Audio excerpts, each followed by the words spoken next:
I had been suffering as well from what I found out to be fibroids and a condition called adenomyosis. So, too many syllables, definitely needed to know about it sooner.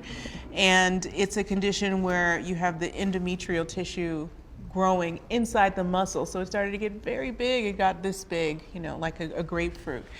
So when that kind of thing happens, you start to lose a lot of blood, and you suffer from things like low blood count, low energy, which is basically no bueno and a kiss of death for an athlete. So I love this recording of Venus Williams doing something that is near and dear to my heart, which is educating and raising awareness.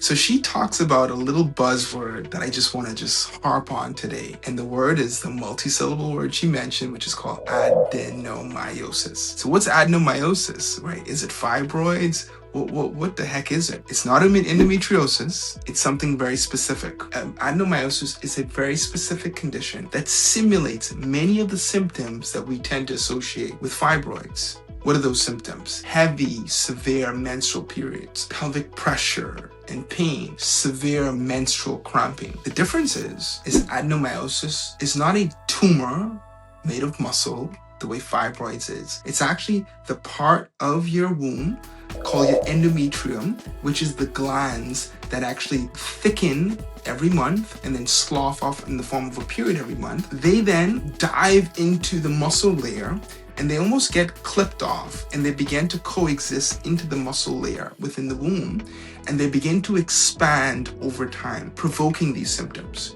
So you may say, Dr. Higgins, I've never heard about this. This is what kind of weirdness are you talking to us about? Well, it's something that's very common. About 1 in 5 of women suffer from adenomyosis.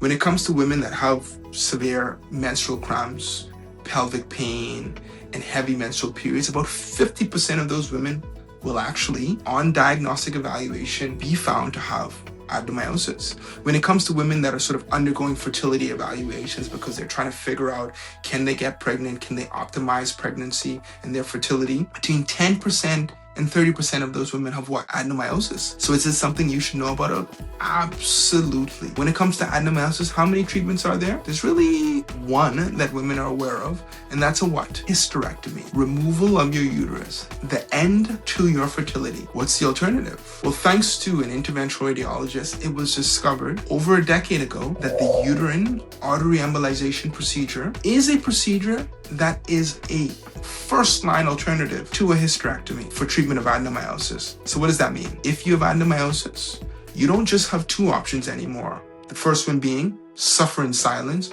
or undergo a hysterectomy. You now have the option to do what? Undergo a uterine artery embolization, which is basically a procedure where I go through a little 2mm incision in your groin. I navigate a little spaghetti-sized catheter and identify the blood supply to the adenomyosis, and then I block off the blood supply that keeps them alive. What then happens is their absorption is then triggered, and then your uterus regresses and shrinks back to the normal size as the adenomyosis is completely exterminated. So is this a good thing? It is a game changer. The question for you is, if you're experiencing symptoms like heavy menstrual bleeding, pelvic pressure and pain, and severe menstrual cramping, the question is, could you have this multi-syllable word, adenomyosis?